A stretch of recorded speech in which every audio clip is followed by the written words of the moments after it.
Hey, welcome to Spill the Beans. Today I'm up in Cleveland, Ohio for the summer actually, and Dani and Flip Robinson have actually come up from Dayton, Cincinnati area and are filming an episode of Legacy Wealth Academy. By the way, if you're not familiar with Legacy Wealth Academy, you need to be. It's $9.95 a month for a digital library of masterclasses taught by rockstar entrepreneurs who are members of my mastermind community on all sorts of different topics from commercial real estate, residential real estate, wealth building, wealth preservation, you name it, different asset classes. It's all in there. Tons of value, and we do a live Facebook every couple of weeks where you can do some Q&A. Got an awesome community going. So anyways, check out Legacy Wealth Academy, lwacademy.com. All right, but I'm sitting down with Flip and Dani, and we're gonna go talk about raising private money. They've raised over $20 million of private money from mom and pop investors. They have a big turnkey operation, management division, they have a brokerage, they have an acquisitions department, they have all these different companies, and they just did their first multifamily deal. We're gonna learn a little bit about that and how they've converted a lot of the residential investors into investing in their commercial deals. So let's go sit down with them.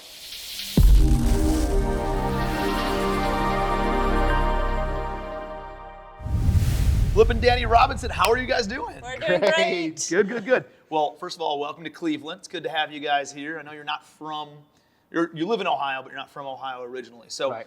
And I know that you guys are heavy into like raising private money. You've transitioned from the turnkey space into more the multifamily space, right? And number one question everybody asks themselves as soon as they do their first multifamily deal is what? Why didn't I do this sooner? Yeah, why wasn't I doing this since the beginning? Yes. Yeah, every person. But we plant the seeds and we grow and we, continuously level up as we're in business. At least you should be, right? Mm-hmm. Right. If you got the same problems today as you had 10 years ago, then we got bigger problems to worry about. But I want to hear about your whole story. I want to hear about the transition. I want to hear about how did you get started in real estate investing, and I want to hear about how you've really leveled up. I know you guys are masters at raising private money. You've raised tens of millions of dollars, and how you did that in a single family space, and then how you did that in the multifamily space. And then I want to talk about the transitioning market right now and the conversations that you're having with investors Absolutely. now. So let's start out. Share your story first. Tell me a little bit more about how you got started in real estate. Well, we both realized that we really wanted to go into real estate, and it was the beginning part of 2008, and we were both in different fields at the time. And finally, we made the decision. What does everyone do when they want to get into real estate? They get their real estate license. Yeah. Yep. So we studied. We got our license, and this was really when the shit was hitting the fan in 2008. And also, we had just moved to Austin, Texas. And so we didn't have our circle of friends. We didn't have a big following of friends and things that we can go to say, hey, we can sell you a house, or hey, we can sell your house. Mm-hmm. And so the first 8 months as being realtors, we did one deal. Yes. And so after we were eating, That was my first 8 months in realtor. yeah. And so after eating through most of our savings at that point, we're like, we got to change something. And so we both talked about going into real estate investing, and she reached out to a couple coaches, actually three emails. Yep. One email came back, and thankfully they were in Austin. And so we immediately went and did his course and hit the ground running. We actually did what most students don't do, is we actually did what they told us to do. Yes. And we put everything into action, and we hit the ground running, and it's we haven't looked back. Yeah. That's a good point. Like, why don't you think most people take that action, right? They're paying for the coaching, they're paying for the education. What do you think is is there a limiting belief? Is there a lack of confidence? Like, why don't more people take action when they say, hey, here's the playbook. I'm giving you exactly what to do and how to do it. Why don't more people do that? Yeah. Like, what's the differentiator between you guys and somebody else? I personally think it's fear of failure and fear of success. They're afraid of both. Mm-hmm. And so that stepping point of doing it for the first time, they don't know how to answer all the questions, and so now they're fearing failure. Mm-hmm. And once they kind of get going, well, what if I really do succeed, and what happens? And that's a weird conversation to have with people, but it is like, it's about 5% of people that actually do what you tell them to do. Mm-hmm. We stopped coaching because of it. Mm-hmm. Yeah, and I always think about that. I'm giving you the exact play-by-play procedure on how to do this. And it's like, how come some people have the fire, and some people just don't? How come some people take the action, and majority just don't? Like, why is that? Yeah. And it is like, it's almost like disheartening, because you're like, I don't want I don't want you to pay me if you're not going to go out and Yes. take the action. Yep. And at the same time, you're like, well, if I stop coaching, then there's going to be a lot of people who wish that they had a Yes. coach or a mentor out there. But it's a tough spot to be in as a mentor, as a consultant on this stuff, because you want everybody to have success. Yes. And you know, you don't have success unless you have those little victories. You just need like a little and like, don't go out and buy a 100-unit right out of the gate. Maybe just go buy a single-family rental, and then a duplex, and then a quadplex. And I think that little bit of momentum that builds up grows your confidence as well. And then you can go and take down some of the bigger deals. Yes, You know? I agree. So no, I love it. So you guys started doing what, fix and flips then in Texas? No, actually, so we hit the ground running, and we wanted to do the most we could for the least amount of money. You know, we're on a shoestring budget, and so we printed letters, walked neighborhoods, put little signs on houses, and we were doing at the time we were working on short sales, mortgage assignments, because that was the hot item in where we lived in Texas in 2009, and so we found what worked, and we hit it loan hard. modifications, short sales, just handing over the mortgage. Yep. Eventually went to subject to wraps, partnered with an attorney. It was just the right time for those strategies. So that's how we took off. Yeah. And then eventually the market changed, and then we moved, and we Yep. went into wholesaling in Arizona, which was crazy. Yep. And that's when we were in Arizona that we built this like volume mastermind on Facebook, and we started inviting people who were doing tons of deals. We're like, hey, let's just get to know these people. We'll host the mastermind. And we met somebody in Ohio who was a multimillionaire doing turnkey real estate. He was working out of one email for the entire team one email. and a whiteboard. And I was like, dude. So we had different strengths, and he said, hey, why don't you come down and let's blow this up together. So that's why we moved to Ohio. I love it. I love it. And I think that's an important thing, because there's obviously a transition happening in the market right now.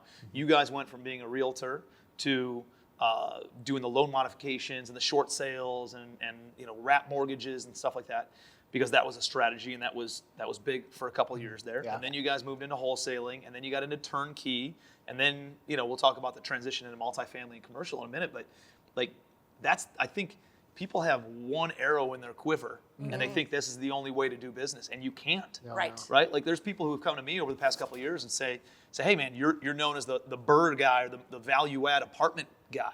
Like, are you still finding those deals? I was like, no, I'm transitioning with the market. As the Yes. market changes, we're doing other things. So we're doing a lot of creative finance right now. Right. We're doing a lot of buying stable stuff, right? And then how do we create the value add? Well, maybe we do some new construction and a stable deal, and we have a parent company that we raise all the money for that owns both of them. So that way the upside of the new construction offsets the marginal returns on the stabilized stuff, and then the stabilized stuff offsets the risk on the new construction, right? That's so it's right. like you need to have multiple tools in the tool belt in order to figure out, as the market pivots. Like, I'm not concerned about a market pivot. I'm not concerned about a market correction. I'm not concerned about if things change, because we know how to do deals in an up market and a down market. And so right. I want to spend a lot of time on that while we're rolling here. So, okay, so awesome. So you moved to Dayton area, Dayton, Yes. Cincinnati, Ohio. Start doing the turnkey stuff, and that was 2015, yes. 2015. Start cranking that out. Did you guys own management? Yep. Not at that time. Okay. No. So you were buying, fixing, putting a tenant in place, selling the property to some third party Yep. who didn't want to do any of the work. That's right. But they wanted predictable cash flow, and they wanted equity upside. That's Yep. right. Yep. Okay. And then you'd package it up with a management company. They would handle everything. Yes. Correct. How did that go? How long has that lasted?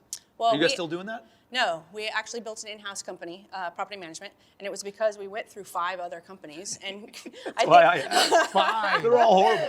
yeah, they were horrible. We did the same thing. And the same thing happened with our construction company. So we started building the turnkey company, ended up building a construction company next because we couldn't trust the contractors and we needed to hire in-house people.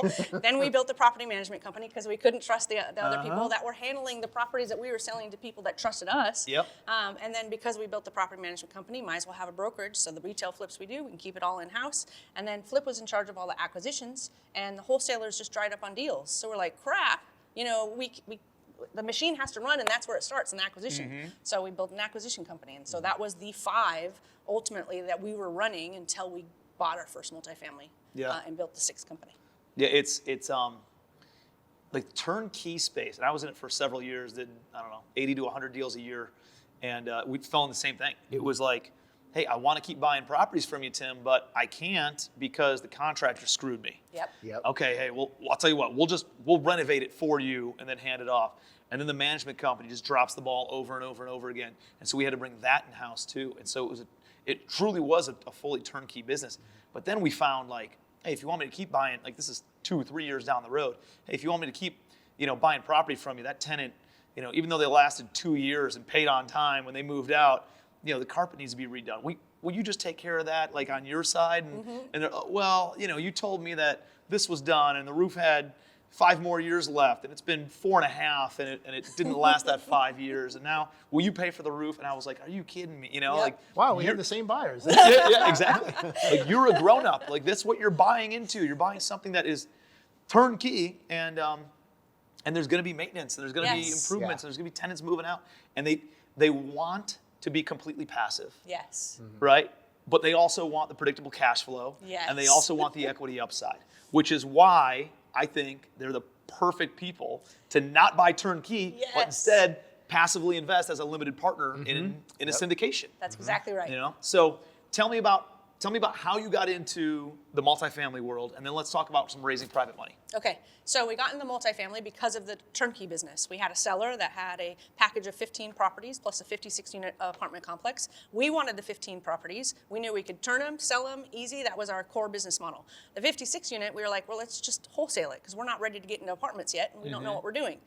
Ultimately, it was during COVID. The lender fell out for the guy we were wholesaling it to, and then he just started kind of messing with us a little bit, and I said, forget it. We're going to buy them. We're going to buy them all. I don't care. In 2 weeks, the seller was frustrated too, right? Just being drug along. Yeah. And we're like, sell us the 15. Who cares about the 56? Yeah. And he wouldn't split them up. So finally, we said, we're going to buy it to the seller, and he said, you've got 2 weeks. And so we ran in, did as much due diligence as we could, partnered with a couple other people that were in another mastermind of ours, and just said, just make sure we don't buy some piece of crap, please. Yeah. And they did due diligence, and they said, oh, if you don't want it, we'll take it. And we knew that it was going to be a good deal. That's a good deal. Yeah. So 2 weeks later, we closed, and that was our first apartment complex. And it was during COVID. It was drug-infested, homeless-infested. Like, it was one of the worst complexes you could probably buy for your very first deal. But we went through all the complications and horror stories you probably could. I learned a lot of lessons, and I feel like, hey, the next deal, who cares? Yeah, it can only be downhill from here. That's right. Yeah, when we closed, we got all of the keys, and we were so excited, and we were just ecstatic. We just bought a 56 unit. We got all the keys until we realized that not one of those keys worked. And it was and you name it, every story past that was just in line with that. It was crazy. Yeah. And that is standard procedure whenever you're buying a value add apartment complex. Like, they're giving you financials written down on a piece of printer paper. They just kind of write it all out. No, this is what the rent is, and then what are the expenses? Well, don't worry about those. Yeah. And so, no, but I think as you transition, you go through all those learning curves. Yes. And let's talk about the numbers on it. Because you guys had some big upside on that, right? Yes, we did. So we purchased the 56 unit. It was actually a 48 unit that was 3 buildings, and then 5 minutes away was an 8 unit. So 1.3 million was the total purchase price, $700,000. For those 56 total. For 56 total, yep. And then $700,000, a little over, was our actual rehab cost. We had, all in for $2 million now. Yep. About. I think we had around $63,000 of closing costs between the two because I just did the numbers. And some holding costs, I assume. Yes, and some holding costs. And then Monday of this week we refinanced, and it appraised at $3.9 million, and that's just the 48 unit because we're selling the 8 unit. That's almost $2 million of profit. Yes. Of increased net worth from your first deal. That was a catastrophe of a deal. Yes. Right? It was. And you made $2 million inside 18 to 24 months. 21 months was the refinance date. So depending on when the 8 and units. what are you going to sell the 8 unit for? $525. 5.25, and then so you got over $2 million, about $2.25 million probably, maybe a little bit more of upside from doing your first apartment deal. Yes. What's taken so long? I know, right? Why weren't we doing this from the beginning? It's a game changer, It is, right? yeah. So that's the reason we built the sixth company, hired a CEO to run the other 5. Yeah. No And then so reason- you're going all in on the apartment stuff. Yes, all in. Yeah, we have over 600 units that we're ownership of now because we learned syndication. Yeah. Because we didn't know about syndication. The very first 56 unit, we only knew how to do a private lending situation. So we had one lender per building lend us money. And so we had 4 lenders on all of it and eventually brought in one more just to help with the rehab to finish it off. And so that's just how we knew how to do it. And so many people are going, well, you did what? You didn't have to do the syndication. You didn't have to do the PPM.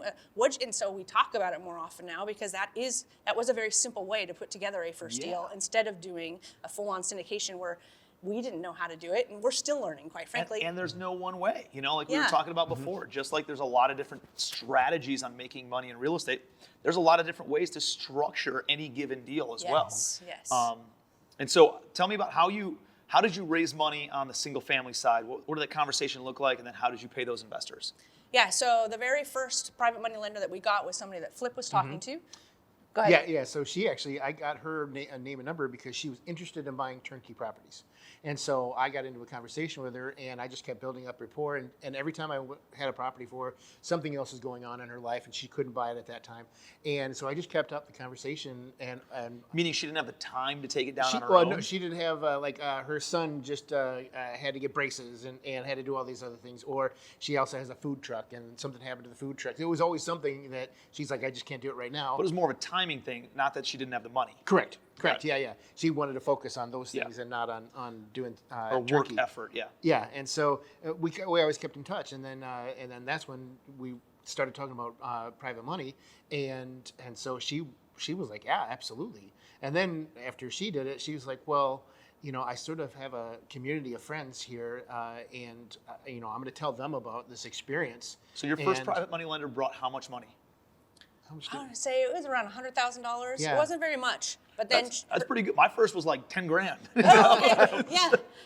And then she brought the 17 others that became our core lenders. They Yeah. were all her friends. It was an Asian community in Indiana, and that was over $3 million. So we got to use the Wow. $3 million, for the first couple years, and then we started going on podcasts. So that's how And it you could do picked- some damage in Ohio in 2015 and 16 and 17 with $3 million Yes. in the turnkey business. Yes, absolutely can. So then we just kept on growing it. We got on a podcast when we were blown up, with leads from that. And we just started talking about it. And that's what we said in the modules that we were doing is that if you just talk about what you're doing, the money comes because people are just attracted by, oh, wow, you do that. And what you said was absolutely perfect. The turnkey buyers it's not really as passive as you think it is, right? Yeah. They Nowhere learn near. about this and it's a game changer for them because really it is truly hands off and they Yep. just get to collect the checks. Yep. So when you're shifted over to syndication or now you're syndicating, you did those 600 units. Is that more of a syndication model? Yes. So after So we tell did me the how you 56, structure. Is it like the way that we teach over at Commercial Empire and Legacy Family, or did you do more of a traditional syndication or something like in the middle?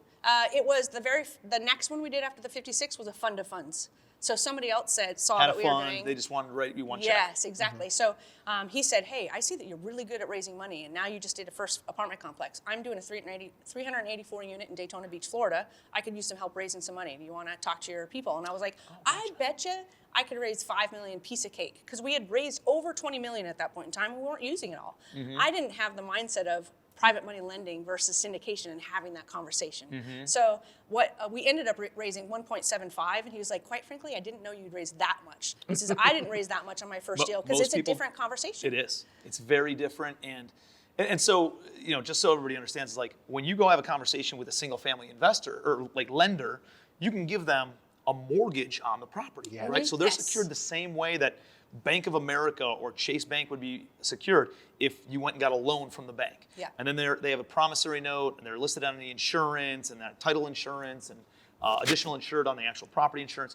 And so they have what seems like to them much more security on a single family That's right. deal, right? And so having the conversation and pivoting over to, well, what am I secured by? Well, you're not really secured by it. You're buying equity into an entity, into an LLC that then owns this property. But I think if you formulate the conversation the right way, like, listen, if I lie, like the way that our operating agreements are drafted is like, if I lie, cheat, or steal, or am I grossly negligent or fraudulent, the investors can go take over the entity. They can take over operations of it. And so they don't have to foreclose. They don't have to go through, expensive legal fees and processes and all that kind of stuff. And it could be a better way for some people to be secured. Yeah. It's more tax advantaged because they get a K-1 at the end of the year instead of a 1099 at the end of the year. So now it's long-term capital gains or passive income versus earned active income, and taxed in the same year that you earn it. So there's a lot of benefits, and it's more of just an educational process than anything else. Yes. Because there might be some people that are interested in, in doing the single family mortgage type stuff. But what I found, and I'd love to hear you guys' feedback on this, but just like we have very similar stories, right? Started out in 08, 09 as brokers, and then wholesalers, and then flippers, and then turnkey, and started buying single family rentals, and then continuously scaling up.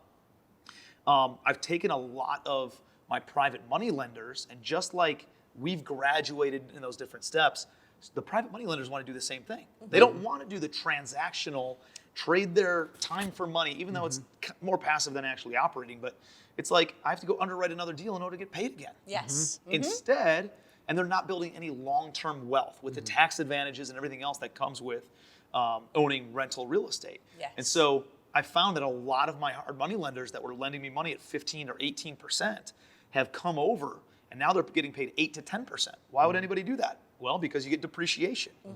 You get equity upside, you get principal pay down, you get additional cash flow that really makes it make sense, and it's taxed differently than their earned income on their hard money loans. So they're actually making better returns, and it's more passive for them, and it's long-term wealth building play. So have you guys seen something similar to that? Exactly the same thing. We do have the exact same story. And I would say that 1.75 that went into the syndication or the fund of funds that we did and created for that very first 384 unit, it was people who understood all the points that you just said.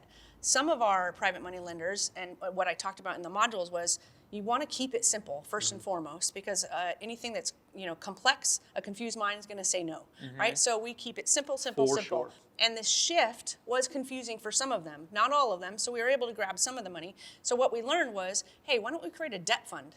And so we created a debt fund and told our private money lenders, hey, we're going to keep the simplicity for you and start introducing you to things that are going to benefit you more than going in and out of every deal, like we have done before, which helped our transaction coordinator too, right? So we said, hey, you don't have to go in and out and be sitting on your money for 2 weeks or 2 months while we get you another deal. We're going to put you in this debt fund. You're actually going to get a lower interest rate, but a better return overall because it's working 24/7. And we have it for 3 years. You can renew if you want it after 3 years. You can take it out. Our attorney made it able to compound at the 6-month point, so they can just reinvest if they didn't want to take the distributions. So we did all of these things, and that's been like a wild move from, hey, this was too complicated for some of them, but this isn't. And now they're making more money. And now some of them that are here are like, now tell me about this, because they got to take that intermediate step. So it's been a fantastic educational piece. Yep. One of the things, I think one of the biggest hurdles for us was like overcoming the timeline of going from single family, give you the money, I get the money back, and I see it again every 6 months or so. Yes. Versus I got to invest in a syndication. I don't see my money for 5 years. That seems like a long time. Even though they want to keep on rolling their money for the next 5 years anyways, there's a level of comfort when they see their money hit their bank account and then go back out. Have you guys come across any hurdles on that side? And if so, how have you overcome that? Yes, so we have, some people just didn't like the timeline because that Florida syndication was 5 to 7 years. They're like, that's way too long. Even though, as you said, they don't want to take their money out, but they like the flexibility They like and the liquidity. idea of having liquidity. Yes, exactly right. So some of them just wouldn't do it. That's why we created the debt fund, and we said it's only 3 years. So some of those people that were afraid of 5 to 7 were like, I'm okay with 3. And some of them stayed as private money lenders because they didn't like it. So what are we doing? We're creating a short-term lending fund that is going to allow people to go out sooner. So we're just creating these new ideas based on the conversation so that every single person has a place to put their money based on their wants and needs. I love it. And I would say there's a couple things I want to hit on this, but one is like, as far as the timing piece goes, is I just tell people, hey, if you want your money back and you don't want to be in this deal anymore, just give me 90 days heads up. I'll swap you out. Yes. Because it actually makes it on a 5-year deal. If they want their money back in 2.5 years, I can go to somebody else who only wants their money in for 2.5 Yes. years, and it's already stabilized, right? And all the risk is off the table, and I can bring them in at that time. But obviously, the original investor has to forfeit all of their equity in that deal, so they can keep the returns that we paid, the 8 to 10% annualized, while they were in the deal. But as soon as they walk away, they have to give up their equity. But it's just as easy or easier to even raise the money at that time on a deal that's already progressed far enough down the road. Yes. Oh, yeah. Yes. And guess what? I have, I don't know, 400 or 500 different investors who have put money with us. You know how many people have ever, even though they don't like the timeline, by me just telling them, hey, give me 90 days. I don't want somebody in my deal who doesn't want to be in the deal anyways. Just give me 90 days heads up and I'll get you your money back. That's overcome that timing factor of I don't want to have it in for 5 years or 7 years. And only 2 people have ever asked to be cashed out early because I of was gonna life say- circumstance Yep. happening. Yeah. I was gonna But say under many 5. more had a bigger issue. Everybody's fine with it as long as the idea of liquidity is there. Yes. Yep. You know? Oh, So- I can. Okay. Yeah, yeah. And then it's like, okay, let it sit for 5 years anyways. So it's just overcoming those little mental barriers that some Yeah. of the investors might have in their mind I love that. of what could happen if the market shifts or the market turns or this or that. And and that's one where I kind of want to take this as we. Well, before I go to that route, I want to go to like the market shifting and raising money in a pivoting market. But the other thing that you guys had mentioned is you have kind of like 3 different tiers. You got a short-term tier, mid-term tier, longer-term tier, and it's like going to a restaurant and they show you the $30 bottle of wine, the $70 bottle of wine, and a $150 bottle of wine. Well, nobody wants to be cheap and order the $30 bottle, but nobody wants to spend $150 on a bottle. So give me the $70 bottle of wine. Right. And because you have 3 pricing options, you have more people signing up for that midterm as opposed to going with the shortest term. Right. Yes. And you could do that also on we're talking about timelines, but you could do it on pricing like they do with the wine. You could say, hey, here's the totally liquid. Give me 30, 60 days, have your money back, and we pay you a 6% return in this fund, or a 4% return, or whatever that ends up being. Or, the syndication, you come in for 3 years, and this one, your money, and you make, let's say you were at 6%, this one's 8%, and then longer term, you get 10%. Right. Yes. And or see how that, like, that's how they price out popcorn at the movies. It's like, hey, I can pay $6 for a small, $8 for a large or medium, and $9 for a large. Like, give me the large every single time. Yeah. And just playing with the pricing or playing with the timelines Yes. allows you to move people more to where you want them to be. Absolutely. Say, hey, listen, I'll give you a 4% return in the totally liquid fund. You make 6% in this other one, or I'll pay you 10% over here. I want 10% money, 5 years, I'm going that route. Yep. And you can play around with that to see where your investors want to land. Yes, and that's exactly, you set our business model without me even sharing our business model with you. It's exactly what we're doing, and everybody's a little bit different. And some people, we have a doctor that works with us. He's going to actually partner with us on one of the funds, and he said he sent a few people to us, and he said, I'm telling you right now, they're going to think you're a scam if you offer really high interest rates. And lo and behold, they thought it was a scam because I didn't change the interest rate for the conversation. It was what it was, and I wasn't going to give them something different. I should have listened to them and just offered something lower. They would have entered in. And so he said, I think that we need to have a lower interest rate fund where people can get to know you. That is a little bit more liquid. And he said 2%. So when you said 4%, that's actually where we're leaning. He's like, give them 2%. Let them come in. Tell them it's liquid. They're going to keep their money there. They're going to learn to trust you. Then they're going to want to go into this one and this one. And it's just because we're all busy. And the reality is, there are certain accounts and money market accounts and stuff that have 100% security in the principal balance. And if you have a large enough balance, you can get 2 to 4% if you just leave that money in that account, and you don't even have to eat that, right? Right. And then you could deploy or wait for somebody to raise their hand and then have them move into one of your syndications instead, and then earn, but that, I think that entry level is a big piece of the. As soon as somebody invests one time with you, and they got paid back in full on time Yes. with the returns that were expected, Yes. it's like That's the hardest part in raising private money is overcoming that initial hurdle. Yes. Right? People they like real estate. Real estate's easy to see and feel and touch, and we're in a building, and it makes sense for them to lend on real estate. So that's not a hurdle. The returns, right? You got to understand, is a reward worth the risk, and who are you talking to? What are their opportunity costs? Yes. What are they comparing it to? My dad's the same way. My dad's like, if I could get 8%, I would put all my money in it. I was like, well, Dad, Yes. I can pay you 8%. He's like, but I know you too well. And I'd bail you out of jail the one time for underage drinking or whatever it was. It's like that. It was like 20 years ago, right? But it's funny because,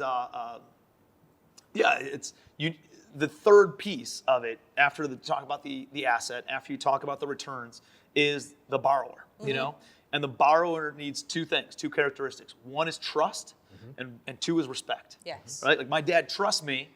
If he knows that he breaks down, I'll be the first one there to go help him pick him up and change the tire or whatever that looks like. But he never respected me because he knew me from pooping in my diaper when I was a little kid, you know, or getting in trouble for toilet papering houses when I was in high school, or getting in trouble for underage drinking when I was in college, you know. Like, Did we go to school together? and failing in business before I was ever good at business, you know. And so he knows all that stuff. So the trust was there, but the respect wasn't there until recently. I said, hey, why don't you come in on this deal, $100,000 minimum. He goes, I'll bring 50. So we're working on it though. And then at the same time, like you guys could run an ad of saying, hey, we've transacted hundreds of doors and we own 600 units, and here's how awesome we are, and here's the returns and the asset. And they might respect you, but they don't trust you because they don't know you, just That's like these right. doctors and dentists didn't know who you are. So I think having a very low barrier to entry type of an offer where they can come in, get to know you, have some peace of mind and confidence in knowing that their money's not stuck with a stranger for 3 to 5 years. I like that. I think it's a great offering to get people in the door, totally liquid, 2 to 4%. And I think it's reasonable, 2 to 4%. Oh, I'm not interested in 2 to 4%. Well, are you interested in your stock portfolio losing 30% of the principal value? Right. Not including no return. You're losing 30% of the principal value. Yeah. Your money is safe here, and you're earning a steady return. That's right. And the reality is, when you know about the stock market and what it does to your money, that's why all these stockbrokers and stuff and money managers, they always talk about the average returns that the S&P has, or the average returns that this mutual fund has had. They talk about the returns because it's very different if you average out the returns versus averaging out what it actually does to your money. If you have $1 million in an account, it goes up by 20% and back down by 20%, you're not back at $1 million. Right. Yeah. You're That's at right. 960. Vice versa. If it goes down by 20% and goes back up by 20%, you're not break even. Right. You're at 960, right? Right. Of what it does to the actual dollar value. So if you look at average of returns over time, volatile returns, versus what it actually does to the money, it's better to have your money in a 4% predictable, continuously growing, no volatility, just straight line investment than it is to have it in the stock market going up and down for the next 20 years. That's right. That's right. That's a Even though they average 7.75 or 8% annually, that's not what actually happens to your money. That's right. And again, it's an educational thing. It Sitting is. down with somebody, educating them, this is what happens to your money, this is how it actually works, this is what the fees and stuff that your financial advisor isn't talking to you about that you are paying on this money, and how it adversely affects your retirement versus putting it in a self-directed IRA, putting it into a syndication or a hard money loan is just a much better route. If you want to build wealth, that's the way to go. Yes. Yeah. That's super powerful.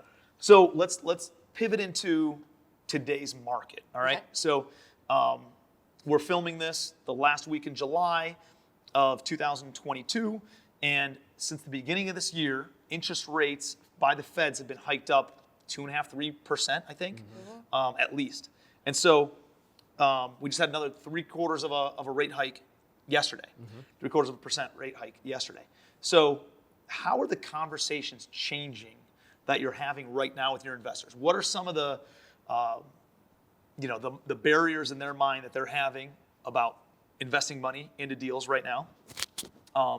What does that look like, and how are you overcoming those conversations? Yeah, so they're worried about the market. They want to know our opinion of where it's going, and if we think there's going to be a lot of people who are not in real estate think of 2008 whenever they see volatility in the market. And so we have to overcome that one first, and just explain the difference between 2008 and what's happening right now. Very different, right? And then they are worried about what's going to happen, what type of security, because we're used to talking private money lending, right? And so now we're talking syndications and funds like that. So we talk about the security in terms of hedge against inflation and what's going on right now, and what's happening to your money here, and what's going to happen to your money here. And we're in it for the long haul. We're here to, we do a lot of holds. I think some of your business model has turned into holds as well.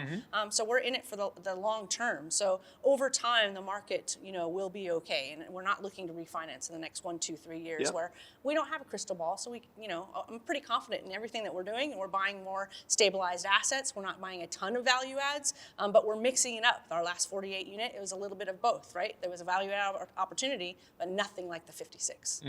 Yeah, and I think, no, I think you're 100% right. And I think, again, it goes back to just educating. And if you understand that the market is different, and you can convey that to your private money lenders, then you're not dealing with a lot of the silly questions. And the thing is, like, guess what? It's not about the market anyways, right? Like, it's if there's the old Jim Rohn analogy, he goes like, we're all on a sailboat, right? Everybody's got their own little sailboat. We're all out there in the harbor. We're all sailing around.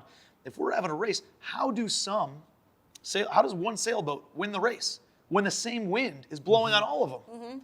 Right? The same economic winds, the same political winds, the same financial winds, the same social winds, all that. It's the same wind blowing on all of us.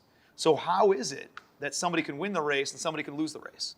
Same thing that we saw in 2008, and I'm only likening it to that because there was turbulence, right, in the marketplace, is that some people who had good, solid business models and strategies on running their business and operating real estate not only survived that, but thrived in that. And other people who had bad business models, bad business strategies, bad teams built out, bad standard operating procedures, bad key performance indicators, or probably none of those things, they all end up going bankrupt, right? And you hear about this stuff because, people like to watch trains crash. They like to hear about the horror stories and all that. That's why Time Magazine runs 90% of their cover pages are all negative news. First time they ever ran a negative news article was in, I don't know, the 1940s or something, and they had 7 times as many people buy that magazine than ever before with all the positive news covers. I believe it. So now they've gone straight negative on and that's all the news mediums, right? Yeah. People don't open up and click on the article that's about how good the market is or how to succeed over here and how great and sunshiny everything is. They click on the everything's crumbling, doomsday prepper, get ready for it, and that's what sells clicks. That's what sells magazines. That's what sells news and eyeballs, which means you can sell advertising dollars and marketing dollars for it. So that's why they all go that route. And that's why everything that we read in the news is negative. Yes.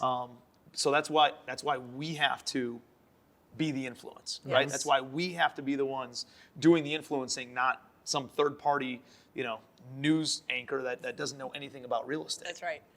So, no, I like how you're sitting down, you're educating the investors, letting them know what to expect as far as the market goes, and then talking about your business model. Talking about, hey, here's what happens. Well, as inflation occurs, everything else goes down in value except for assets. That's right. Assets increase, rents right. increase. Like, this is what this looks like. Yes. So let me educate you on basic economics. And I think by educating people, you don't have to sell them into it. You just educate them. That's right. And then they compare apples to oranges and apples to apples, and they're looking at all their different options. And this is toe-to-toe smokes everything else that's out there. Yes, 100%. You don't have to sell. It's one of my favorite things about what we do is that it's only education. When you're getting on the phone, you're not asking for anything, really. You're just saying, here's what we have, here's what we do, here's how it can help you and meet your goals.